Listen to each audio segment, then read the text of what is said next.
Bienvenidos. Bienvenidos.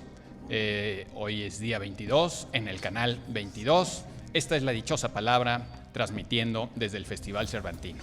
Mis dichosos colegas se presentan así con ustedes. Me encontré esta observación de Vladimir Nabokov, el autor de Lolita, que dice: qué pequeño es el cosmos, cabría en la bolsa de un canguro. Qué mezquino e insignificante en comparación con la conciencia humana, con un solo recuerdo individual y su expresión con palabras. A mí me reivindica mucho este texto, me da mucho gusto. No les da mucho gusto a los científicos, pero yo soy Eduardo Casar y avalo lo que dice Nabokov. Bienvenidos a La Dichosa.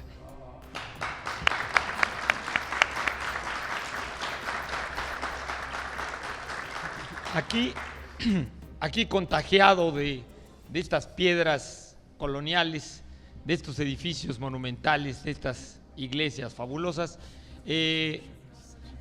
busqué algunas frases del gran Baltasar Gracián, del criticón, uno de los maestros de la lengua española, que nos dice: errar es humano, pero más lo es culpar de ello a otros. Pon un gramo de audacia en todo lo que hagas.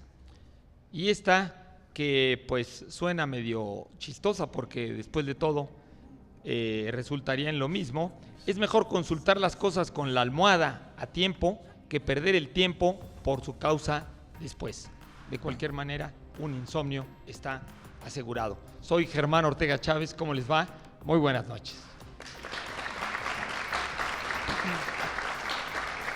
Si uno se va al diccionario a buscar la palabra entremés, verá que su primera acepción está como un alimento frío, normalmente se ve desde antes del primer plato, y que tiene un surtido de fiambres y de diferentes alimentos. Pero a nosotros lo que nos importa es la acepción número 2, la que habla de esa pieza teatral, esa obra pequeña que se interpreta antes de una obra teatral grande o entre los dos actos de una obra.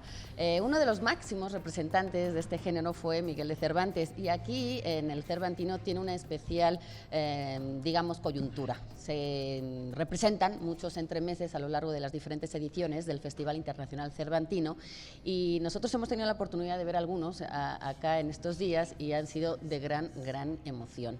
Enrique Ruelas fue uno de los precursores de este festival, que desde los años 70 estaba ya en estas plazas guanajuatenses representando estos entremeses. Si ustedes tienen la posibilidad, todavía nos queda un día de Cervantino o en diferentes ediciones, de poder asistir a ver estos entremeses, desde luego es un deleite, porque además de todo y de ser un platillo muy bueno, están llenos de mucha picardía y humor.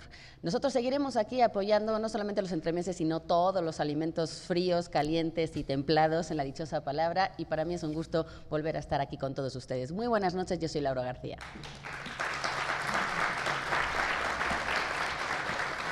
Poco antes de que nuestro país consumara su independencia, el poeta romántico inglés John Keats publicó una serie de odas, entre las que destaca una que dedicó a una urna griega. En la última estrofa de esta oda, el poeta, que está mirando esta antigua y hermosa urna griega que él mismo había dibujado y que reconocía más duradera que el hombre John Keats, escribió lo siguiente: cuando a mi generación destruya el tiempo, tú permanecerás entre dolores distintos que los nuestros, tú, amiga de los hombres, diciendo: la belleza es verdad y la verdad belleza. Creo que aquí en el Cervantino y en esta ciudad tan bella hay que recordar esto una y otra vez: la belleza es verdad y la verdad belleza. Dicho lo cual, les recuerdo que mi nombre es Pablo Boullosa y vamos a comenzar primero indicando cuál es la pregunta que hemos hecho en nuestras redes sociales desde más temprano, desde antes de que suceda lo que está sucediendo. Si se pudiera resucitar a Cervantes o a cualquier otro ciudadano nacido en el siglo XVI, ¿qué crees que le parecería más sorprendente de nuestra época? Esa es la pregunta. Es muy interesante eso. A mí lo primero que me viene a la mente es que si fuera Cervantes, una de las cosas más sorprendentes sería que hubiera un festival cervantino. Y que el Esta Quijote fuera magnitud. lectura obligatoria en casi todos los países de habla hispana, ¿no? Sí, además debe haber sido, sería para él delicioso ir a ver, por ejemplo, al grupo de la Abadía, ¿no? En esa interpretación, porque en las puestas en escena en teatro lo que hacen es hacer en cierta medida, casi inevitablemente, una como actualización de las cosas. Y entonces, aunque el texto es el mismo, hay una actualización para conectarse con el público que es magnífica cuando los grupos son tan buenos como ese que vimos. Cuando funciona. Cuando funcionan, sí, Muy cuando bien. no, pues no. Que estuviera tan presente en Twitter, por ejemplo, Cervantes, estaría sorprendidísimo de ver que incluso hay unas cuentas creadas para contar el Quijote y las novelas ejemplares a través de 140 caracteres y que está muy presente dentro de los hashtags y que todavía, bueno, este año lo que le evidentemente, sorprendería sería que existiera el que estuviéramos internet. todos claro, mirando para el abajo, una Twitter. pantallita. No, y ¿verdad? también, ya que hubiera resucitado, cuando hubiera oído sus poemas en rap, se vuelve amor y pues es lógico. ¿no? Yo creo también... Cuidado con lo que ofreces, no vaya a ser que te vamos a pedir uno luego al rato. Un rap. A mí me parece siempre muy interesante cuando pensamos en esto de viajes en el tiempo. Una reflexión que, si no recuerdo mal, es de Hugo Gernsback, por el cual se hizo el premio Hugo en ciencia ficción. O sea, la ciencia ficción, así como hay premios de literatura, de fantástica o de cómic, la ciencia ficción tiene los premios Hugo. Y Hugo Gernsback en cierta ocasión dijo que es curioso que todos los escritores de ciencia ficción que ubican el futuro normalmente transforman toda la realidad física, o sea, parten de que todos los edificios, todos los coches, todos los muebles, todo es completamente diferente a lo que era en el pasado. Y que normalmente no es así, normalmente hay muchísimas cosas del pasado que sobreviven muchísimos siglos en el futuro. Y justamente cuando leyó eso, el escritor de la obra Blade Runner, que luego fue hecha por Ridley Scott en una fabulosa película, por eso puso muchos edificios, como quien dice, de nuestra época, pero ubicados en el futuro, mezclados con cosas del futuro, ¿no? Yo también creo que si viniera Cervantes a Guanajuato, le sorprendería ver que hay tantos edificios, tanto contexto del siglo XVII, del siglo XVIII, mezclado con cosas absolutamente estrambóticas como cámaras, como lámparas, etcétera, como estos Como vidrios nosotros. templados, o como nosotros, ¿verdad? Hablando de Tan estrambóticos. moderno. Bueno, Bueno, ¿alguien quiere responder alguna pregunta del culto público que nos acompaña aquí? ¿tienes este- alguna, Laura? Yo tengo una de Ángel Orozco, o López Orozco, que creo que llegó, no sé muy bien por qué me dio, pero nos pregunta que si Ágora es un lugar o toma ese nombre del lugar por su uso, que si cualquier lugar entonces puede ser llamado Ágora, ¿no? Esto sería un poquito, creo, la pregunta de Ángel. Pues Ahí te Ágora, va. respóndele. Pues ahora, ver. vamos a ver cómo lo respondo, porque esa podría ser la primera. Si uno lo pone con tilde y lo hace esdrújula, agora significa una cosa diferente a que si no le pone tilde y pone agora. Agora es una manera muy en desuso y muy antigua de decir ahora, ad hora. Ad, es decir, en este momento, digamos, es una locución, por así decirlo. Y agora, esdrújula, viene del griego y tiene que ver con esta reunión, esta asamblea. Eso es lo que significa, digamos, en su etimología esta palabra, porque efectivamente luego dio lugar al lugar donde se producía esta reunión, esta asamblea, normalmente de los ciudadanos de la antigua Grecia, que lo que hacían era debatir sobre temas que tenían que ver con la democracia. Los griegos eran mucho más, digamos, educados a la hora de decidir sobre su futuro y hasta casi se ponían de acuerdo. No sé si a lo mejor el que no estaba de acuerdo lo mataban, eso ya no sé, no consta, por lo menos en los libros. No lo mataban. Pero digamos Lo exiliaban. que ya no le consideraran ciudadano, porque además eran muy estrictos con quién era ciudadano y quién no. Los extranjeros, los que no eran libres, es decir, no cualquiera que vivía en una ciudad era considerado un ciudadano apto y digamos que reconocido para estar en el ágora y poder participar de estas reuniones. Digamos que sí se hacían en espacios grandes y al aire libre, eran destapados, quiero imaginarme que lo hacían en días con buen clima, y digamos que se decidía toda suerte de cosas que tenían que ver con la democracia, con decisiones que afectaban al devenir de la ciudad. Ahora, por esa razón, luego se empezó a llamar así al lugar donde se producía esta reunión, y por eso también ahora se llama así a cualquier lugar donde se produce, digamos, una reunión, una discusión. Es un término que ha venido a nuestros días y que sí se podría derivar en cualquier lugar, ¿no? Lo bonito del Ágora es que como no todos los días había estas reuniones de los ciudadanos, pues decían, ¿qué hacemos el resto de los días? Bueno, pues vamos a hacer de entretenimiento, y entonces lo que hacían era diferentes actividades culturales, sociales, de entretenimiento, incluso mercado, lo convertían en mercado porque pues, solía estar muy bien ubicado dentro de la ciudad, y de ahí viene agorafobia. La agorafobia, que es este miedo que tenemos a los espacios abiertos, viene de ahí, de esta palabra, y que tiene que ver con los espacios amplios, ¿no? Hay una serie de palabras que luego diré, como agorar o agüero o algo así, que tiene que ver más con predicciones que con esta ágora, que nada más es la esdrújula. En la vieja librería del Ágora había una cafetería a la que era muy frecuentada por Juan Rulfo y otros escritores. Bueno, vamos a interrumpir esta divagación para dar nuestra dichosa palabra, la dichosa palabra de esta noche. Nosotros proponemos una definición. Las primeras personas, bueno, las primeras personas que la respondan tendrán prioridad para llevarse los libros que vamos a mostrar a continuación. Especie de jubón ajustado al cuerpo. Diminutivo de algo de primerísima importancia, aunque para muchos inexistente. La palabra se encuentra en el primer capítulo de la segunda parte del Quijote. A ver, ábranlo. Bueno, para quienes acierten pues con la palabra, se la sepan, tenemos una novela de Henry James, un estupendo novelista, es cortesía de Penguin Random House. Se llama Fantasmas.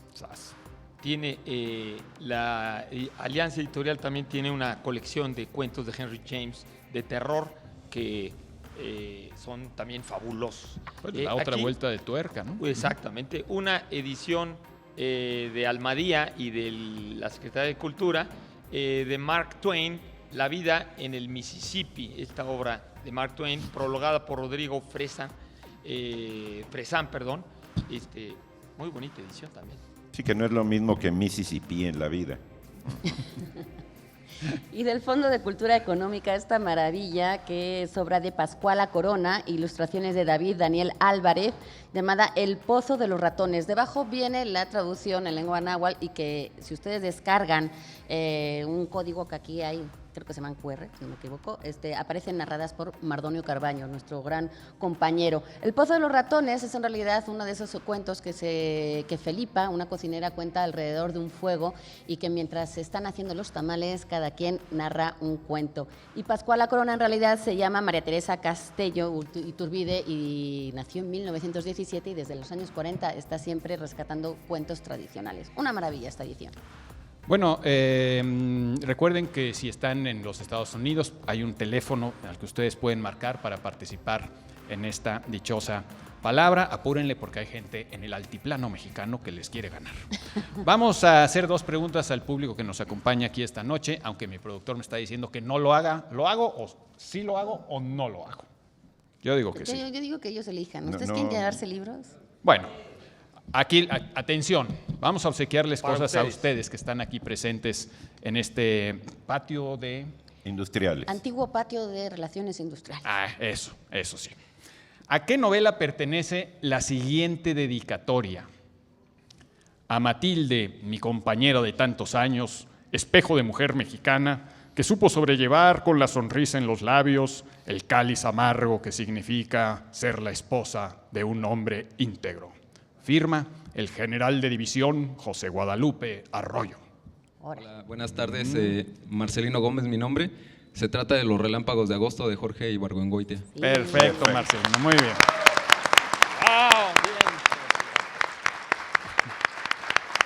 Muy bien. Siguiente pregunta. artista autodidacta nacido en Purísima del Rincón en 1832. Tenía la costumbre de escribir detrás de sus obras alguna pequeña explicación. Solía decir que era un artista aficionado y también cosas como indio soy y a mucha honra o yo, pintor indio de este pueblo. El rescate de su obra pictórica, sus retratos son realmente excepcionales, hay que verlos. Se debe al escritor Francisco Orozco Muñoz. ¿Tu nombre es? Bueno, sí.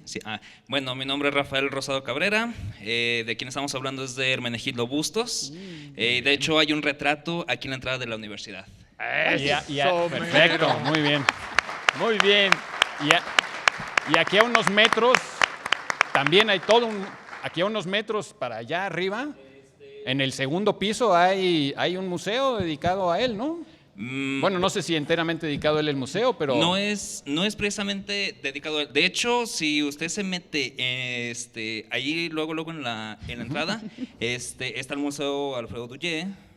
Está bastante padre, y armadillos, insectos y de esas cosas. No, yo digo todavía más hacia arriba, por esta calle, cuando empieza a bajar. Por esta calle. Sí, pero no nada más de él. Bueno, pero sí hay una gran obra. Para la próxima vez que vengan a pero aquí en Guanajuato. Guanajuato y también en La Lóndiga hay obras de Hermenegildo Bustos. Pero para qué es el excepcionales. libro. El hecho es que vamos a hacer una pausa para ir con nuestros valientes patrocinadores y regresamos aquí a la dichosa palabra desde el Cervantino.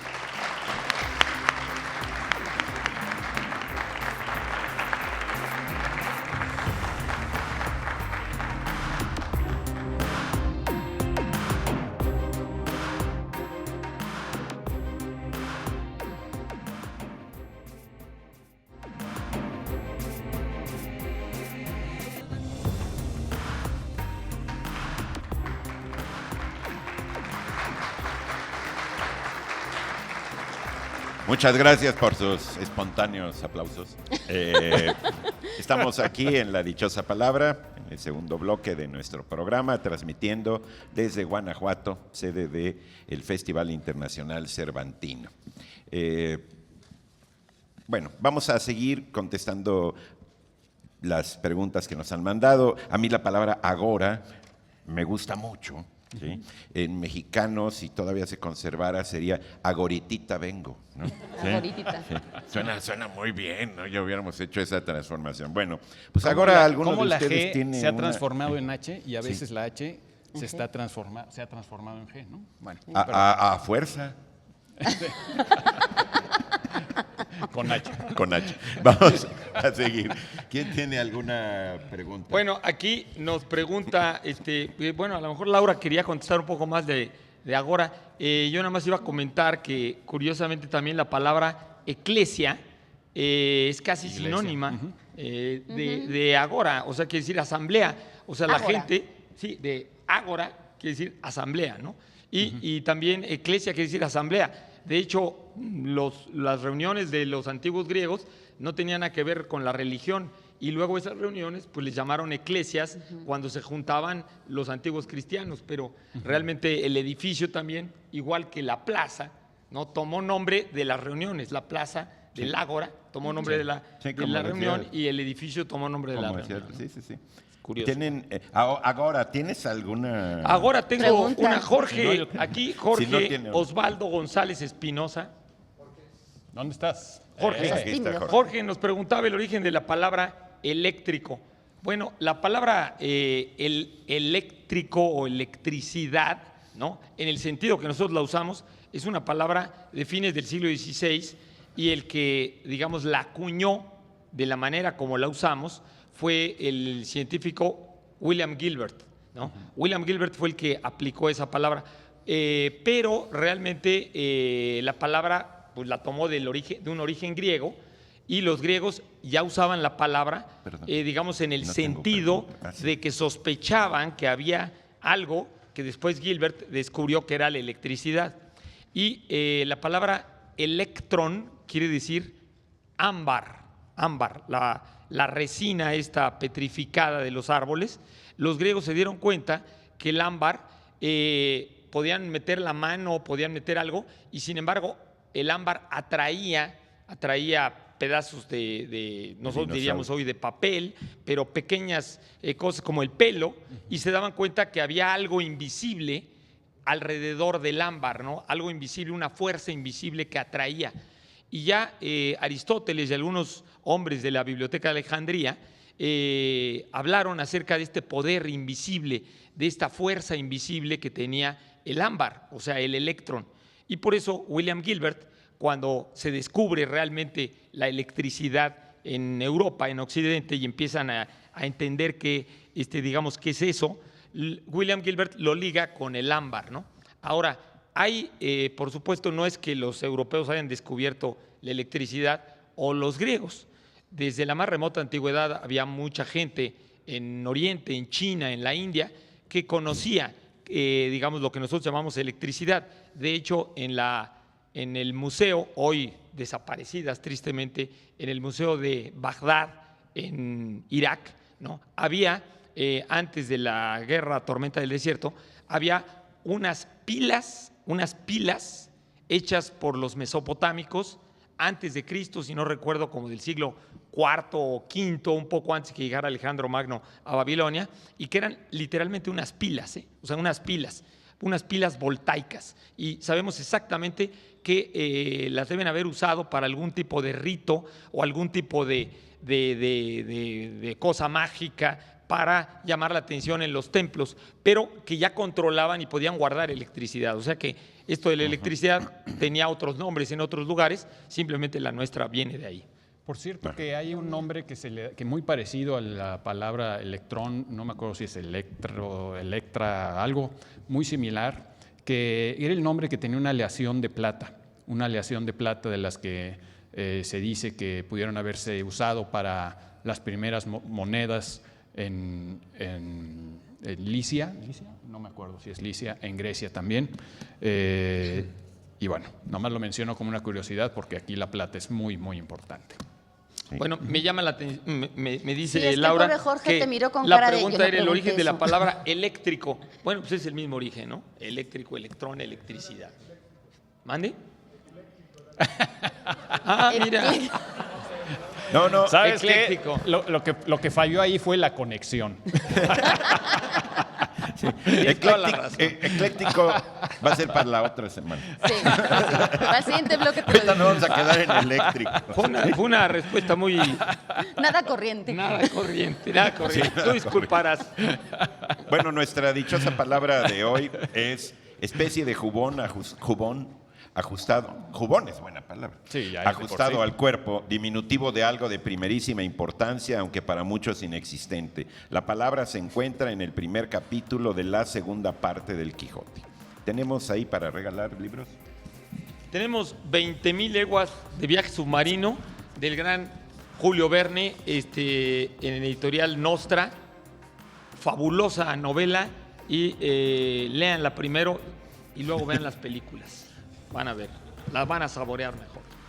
Y otro de esos títulos con los que Alianza está celebrando sus 50 años de publicar maravillosas obras como esta de Salinger, El guardián entre el centeno, un título que tuvo algo de polémica en su origen, porque pues, no era tal cual lo que decía en inglés, pero bueno, polémica por su alto contenido y vocabulario de sexo, drogas y rock and roll, tabaco, y habla mucho, es una crítica sobre la juventud. Así que, bueno, esta es una muy buena oportunidad para ver uno de los libros que fue primero prohibido y luego fue lectura obligatoria en las escuelas secundarias de Estados Unidos. Un clásico. También tenemos ejemplares de esta novedad. Todos los días son nuestros, de Catalina Aguilar Mastretta, que entiendo que es una novela sobre una relación de pareja, cosa que se antoja quien no ha pasado por ahí.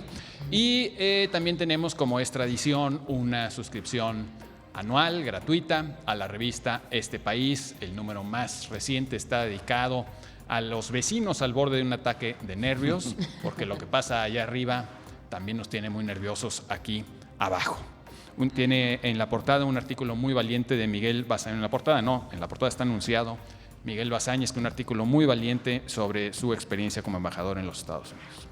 Bueno, todavía tenemos tiempo de alguna otra palabra. ¿Tenemos alguna ahí? ¿Sí?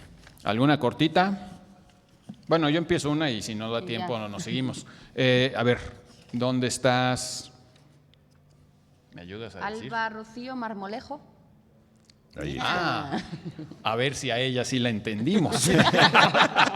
Hacemos muchos esfuerzos con esta pareja, muy bien.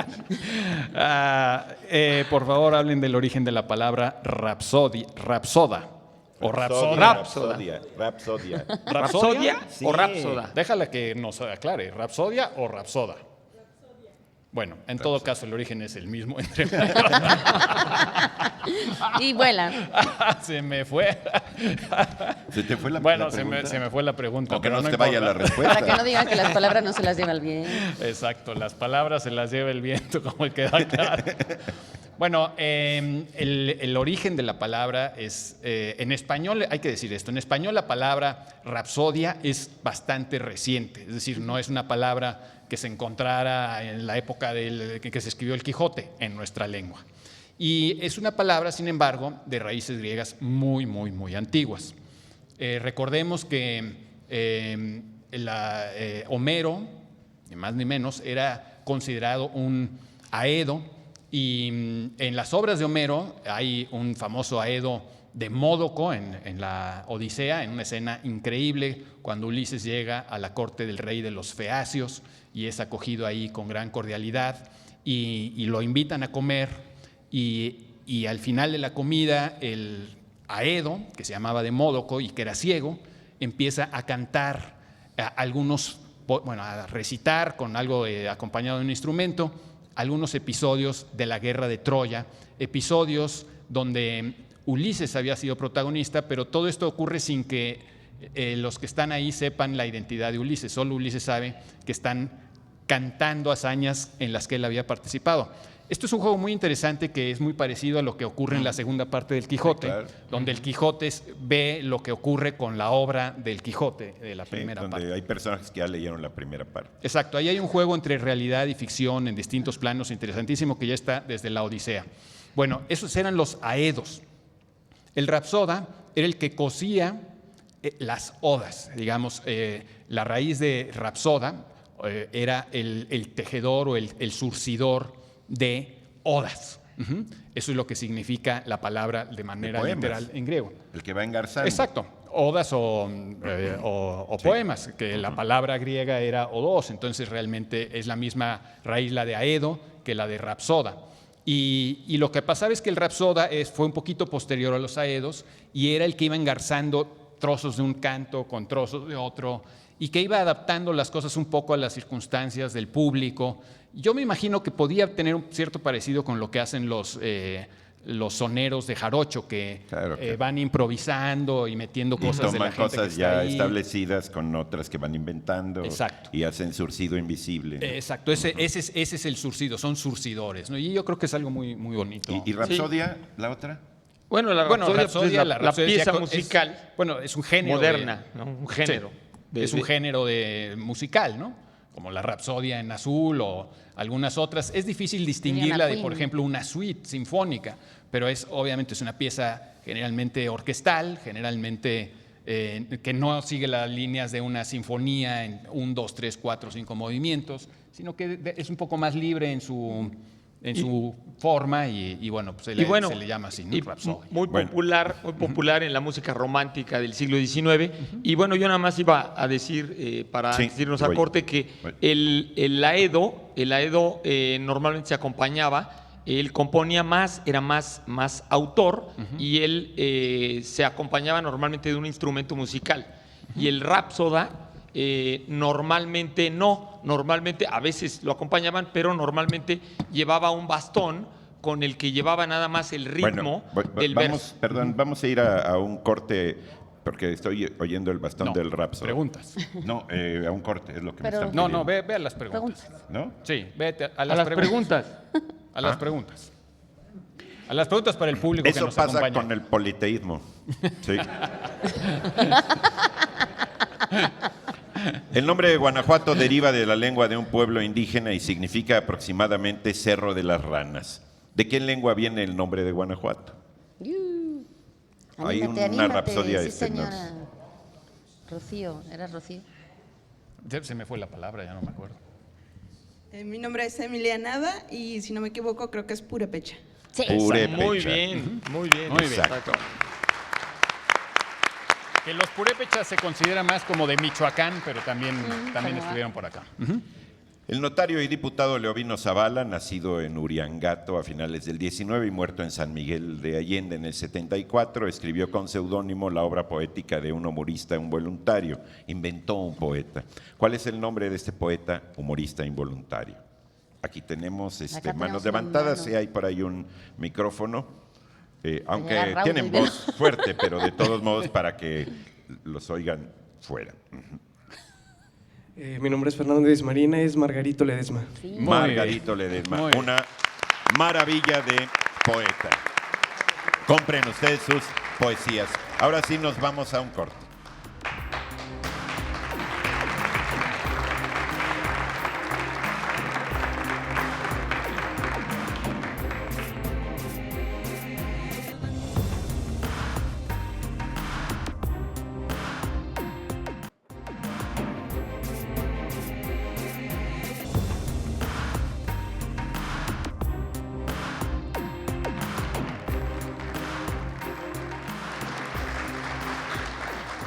Seguimos aquí en Guanajuato, en el Festival Cervantino, transmitiendo para ustedes, para toda la República, para todo el país, para todas las redes sociales que hay.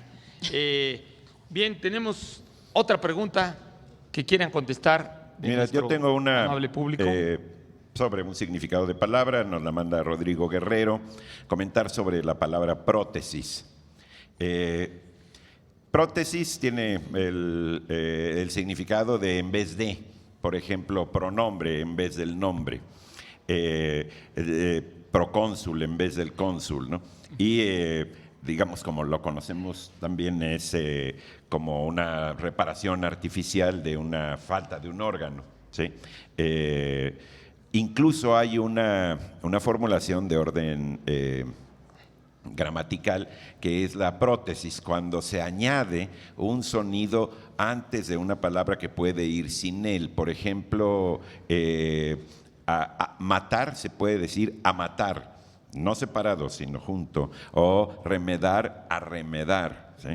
Yo sobre prótesis, digamos, lo más científico que les puedo decir es una cosa que dijo Natalia, mi nieta, que dijo, fíjate que acaba de entrar a la escuela un niño nuevo y viene con su próstata. Y le digo, oye, pues qué interesante, ¿no? Porque pues casi Que no la todos dejó los en niños casa. vienen con eso, ¿no? Casi Le digo, todos los niños vienen no con sería prótesis. Me dice, sí, eso, prótesis. La dichosa La palabra. dichosa palabra. Siempre la La cuestión dichosa de palabra. si lo encuentra uno o no.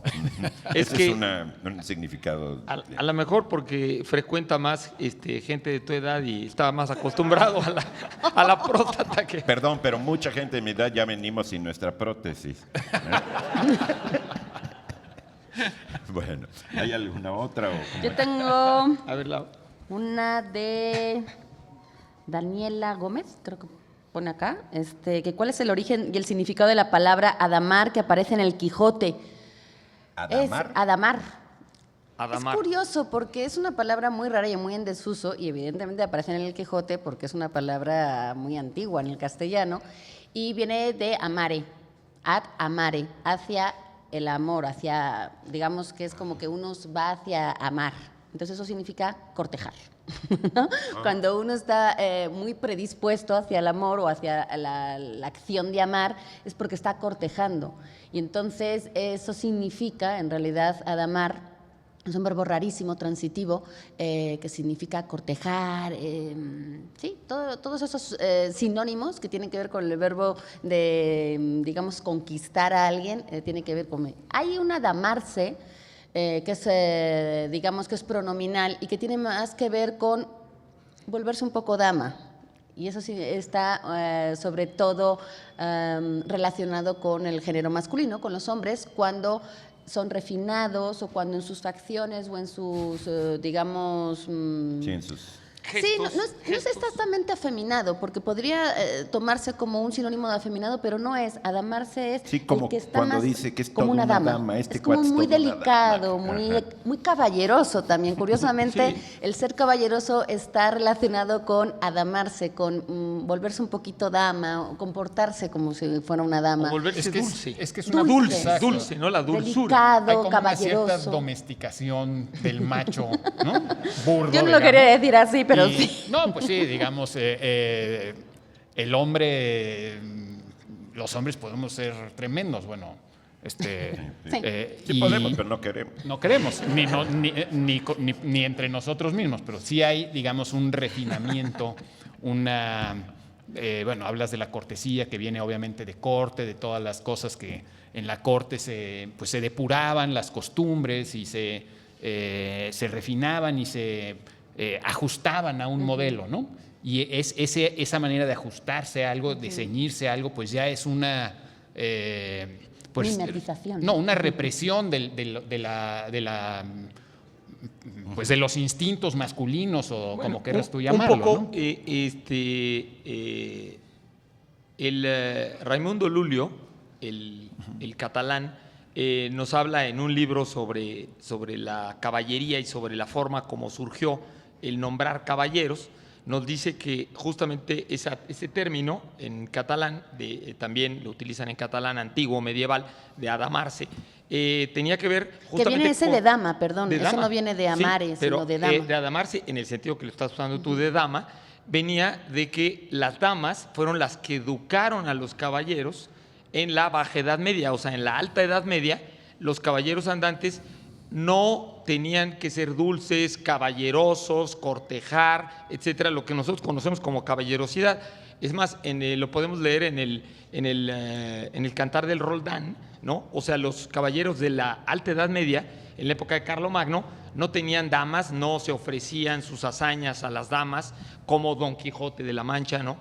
Como los grandes señores de las novelas de caballerías artúricas, Amadís de Gaula, sino que etcétera. eran brutales y salvajes, y que las damas fueron las que educaron a los hombres porque les dijeron, si ustedes no se educan y no saben escribir un poema, no saben cantarnos una serenata, no saben recitar, no saben tocar un instrumento, nosotras no vamos a hacerles caso. Y la que entonces liaron. solamente los hombres que se educaban, los hombres que aprendían a componer un poema, a tocar un instrumento, y los que eran más delicados eran los que podían tener una dama. Por eso se adamaron, ¿no? Ahora, también Sí, bueno, significa es interesante. digamos, tomar, no facciones ni digamos, o sea, si uno se maquilla no se está adamando, porque ahí digamos que se está como convirtiendo a fuerza, No, eso es otra voluntariamente. Pero, por ejemplo, un poco yo creo que forma burlona,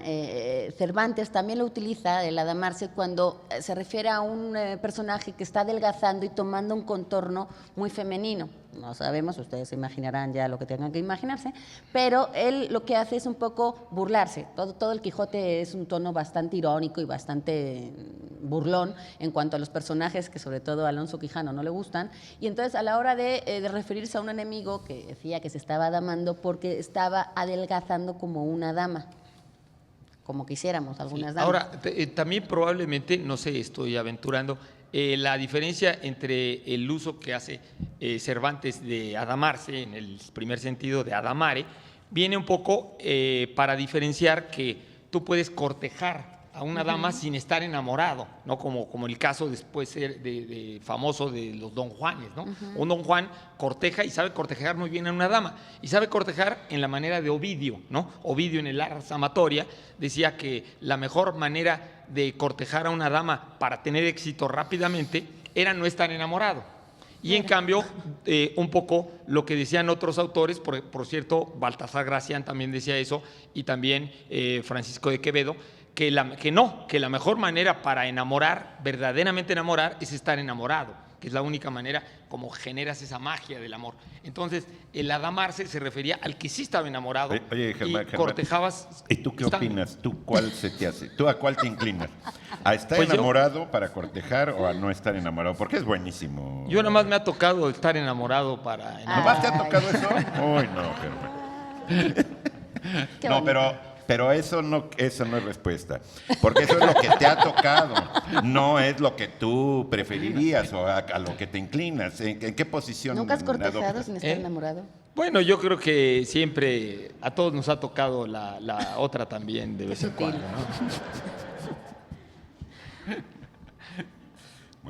¿Te parece si vamos a la dichosa palabra? ¡Salud! Ya pasó. Bien, nuestra dichosa palabra del día de hoy es especie de jubón ajustado al cuerpo, diminutivo de algo de primerísima importancia, aunque para muchos inexistente. La palabra se encuentra en el primer capítulo de la segunda parte del Quijote. Y para los que contesten.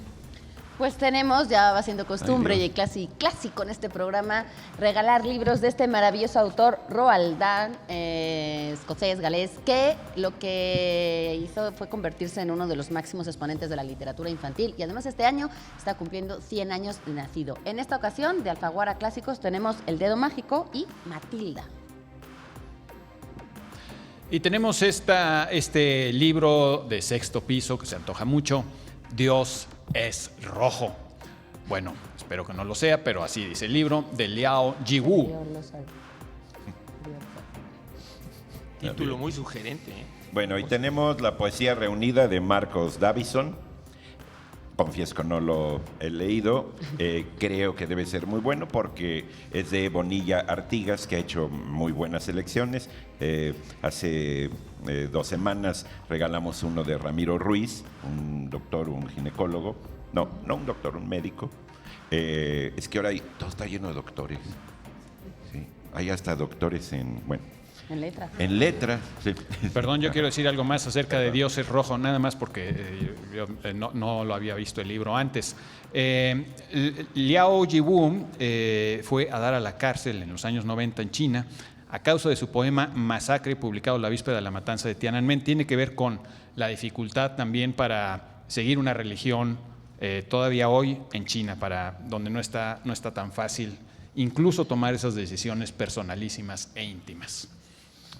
Bueno, les recordamos a nuestros televidentes de la señal internacional y del canal 446 en Direct TV que nos ven en Estados Unidos, que pueden participar a la línea sin costo que aparece en pantalla y pueden ganar algunos de los libros. Bien, para ustedes, pregunta para ustedes, abusados, palabra de origen árabe que significa, según el diccionario de la lengua española de la RAE, casa pública destinada para la compra y venta de trigo. En algunos pueblos sirve también para el depósito y para la compra y venta de otros granos comestibles o mercaderías que no devengan impuestos o arbitrios de ninguna clase mientras no se vendan. Es nuestra conocidísima alhóndiga, ¿no? Exactamente, la palabra Que también sirve para colgar cabezas. alóndiga. ¿Cuál es su nombre, perdón? Sí, díganos. Ariel García. Ariel, gracias. felicidades. Don Ariel, muchas gracias. A ver, para última pregunta, nombre del insurgente que apodamos el Pípila. Todos los nombres. Todos los nombres que tenía. Ahí hay un caballero que se Muy lo bien. sabe. A ver, A ver si le... ahí tiene. Te van a llevar Samuel García. micrófonos. ¿Qué tal? Juan José de los Reyes Martínez Amaro.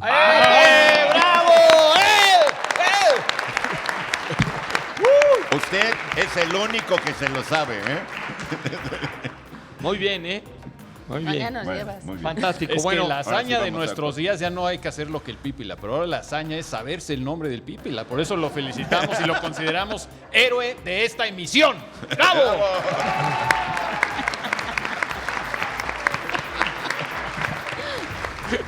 tenemos que ir a un corte y ahora regresamos con ustedes. Gracias.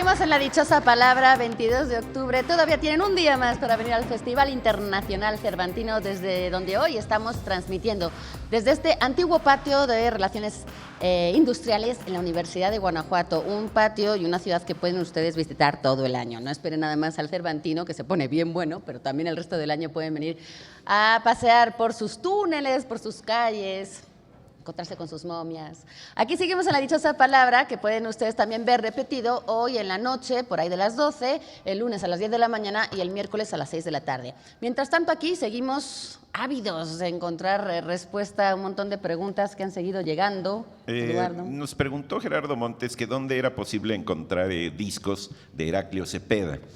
Heraclio Cepeda, un gran cuentista que falleció hace como un año, cuentista, novelista, poeta del grupo de La Espiga Motinada, era conocido básicamente por ser muy buen cuentero,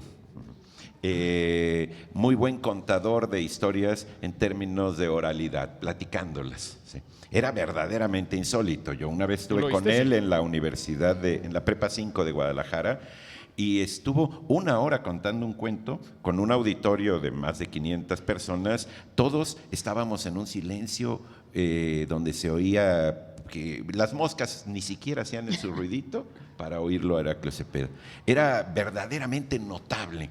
Era un contador de historias solamente apoyado en su verbalidad y en su imaginación y en su lenguaje, pues, para cautivar. Porque actualmente hay también toda una corriente que se llaman los cuentacuentos, que incorporan muchos elementos teatrales, de teatralización, ya hay distintas escuelas de eso, ¿no?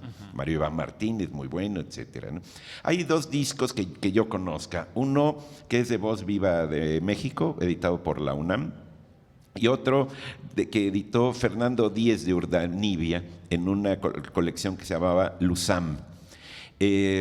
La diferencia entre ambos es significativa porque el de Voz Viva son cuentos que ya Heraclio había escrito y que leía con su voz, y uno dice, qué bien que oigo su voz, etc. Pero no los estaba improvisando. En cambio, en el de Luzam, que se llama Conversa, el disco se llama Conversa, él va inventando la historia, ¿sí? Va jugando con eso, que era para lo que era genial, un poco como lo que tú platicabas del bardo, del tejedor, el cuentero, y hay magníficos cuentistas no reconocidos académicamente. Tenemos en la familia un tío que cuenta muy bien, es decir, que pertenecen a nuestra cultura popular, familiar, cercana e inmediata, y que por ser oral pues no se fija, ¿no? Heraclio decía que él ya después de que contaba mucho un cuento decidía matarlo y entonces lo escribía.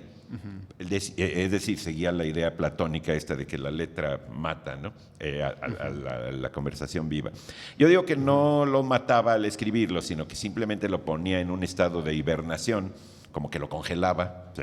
Porque nuestra lectura revive inevitablemente la vitalidad de cuentos bien escritos, ¿no? Sí, entonces ahí supongo que la familia Masha Cepeda, Elba, deben rescatar, y debe haber por ahí muchas improvisaciones de Heraclio, porque hizo además mucho radio, que seguramente pronto saldrán. Sí, pero qué buena pregunta. Por cierto, sí, bueno, sí, volviendo a la idea platónica, que en latín pasó como scripta manent verba volant, ¿no? Lo escrito permanece, pero permanece en el sentido de que está como estático, de que está como aplastado ya, ¿no? Sí. Y lo verbal o lo oral, diríamos hoy, vuela, ¿no?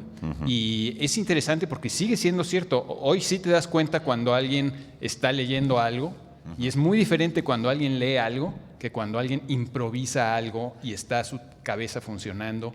Y además estás viendo cómo se desarrolla ese pensamiento al lado, ahora sí que también, para usar una expresión de Sófocles, el lenguaje al lado. Nosotros somos conversadores, es decir, no tenemos más teleprompter que sus propias miradas y reacciones. A ver, reacciones. ¿Ya ven? ¿Ya ven? Y en el caso de estar en un estudio, pues simplemente vemos a la cámara, no vemos esas reacciones, pero vemos las nuestras. Estamos en una práctica conversacional, ¿no? Y durante pues, la mayor parte de la historia de la humanidad no había escritura y el fenómeno literario, digamos, era un fenómeno oral, ¿no?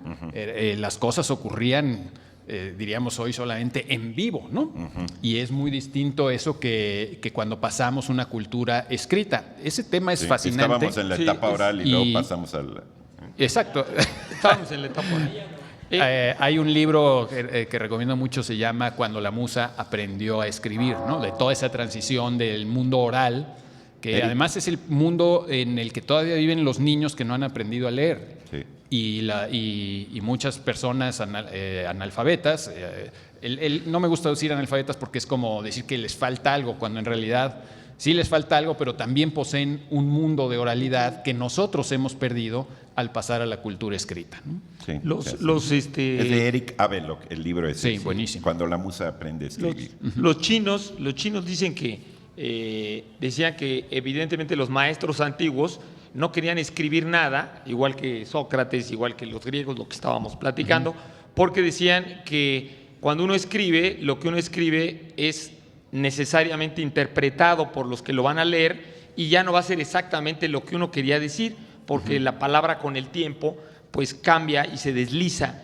cada palabra y entonces la interpretación se va a modificar y entonces por eso no querían ponerlo. De hecho, Buda no escribió nada, ni Lao Tse tampoco escribió nada, aunque se diga que escribió el Tao Te Ching, y pues Jesús tampoco escribió nada. ¿Confucio escribió o no escribió? Confucio sí escribió. Sí. Lo que Confucio pasa ahí escribió. también es que la oralidad implica muchos lenguajes, implica el lenguaje de nuestra mirada, Exacto. de nuestro tono de voz, de nuestra actitud corporal. Y además implica un tipo de aquiescencia que muchas veces es decir, uno dice, ¿entendiste? Y la persona hace así, para ayudarlo a uno por lástima, pero no porque haya entendido, ¿sí? Es decir, es la dinámica que hay en las aulas, ¿no? El profesor lo sabe, ¿no? Entendieron y todos sí, aunque no claro, hayan ya nos... Mira, acá tenemos también Creo que ya nos otro tenemos que componente despedir. de la oralidad y es que cuando nos hacen así en el oído es porque nos tenemos que ir. Nos da mucha pena tener que despedir ya este programa, pero es momento de darles por lo menos las respuestas. Ahí les va. La dichosa palabra de esta noche decía así: especie de jubón ajustado al cuerpo, diminutivo de algo de primerísima importancia, aunque para muchos inexistente. La palabra se encuentra en el primer capítulo de la segunda parte del Quijote. Si ustedes han tenido tiempo durante todo el programa a leerse esa segunda parte, ese primer capítulo de la segunda parte del Quijote, sabrán que nos estábamos refiriendo a la palabra almilla, que aquí la tenemos siempre muy diminutivo de presente, alma, que es algo muy importante, pero en para este muchos programa. inexistente. Y en este Para este programa programa sabemos que mucho sí más. es existente. Queremos agradecer a todo el público que se acercó esta noche a vernos y a disfrutar de la dichosa palabra, a toda la gente que ha disfrutado de este festival durante todos los días que ha durado, al staff, por supuesto, del Festival Internacional Cervantino, en su nombre al director Jorge Volpi, y a todo el staff de Canal 22 que siempre hace una gran labor y un gran esfuerzo por traernos hasta aquí y atender a este programa. Nosotros seguiremos el sábado que viene a las 8 de la noche en Canal 22 y mientras tanto pasen bonita semana. Germán Ortega, Pablo Bollosa, Laura Eduardo García, Casar. Laura García. Muchísimas gracias, buenas noches y feliz domingo.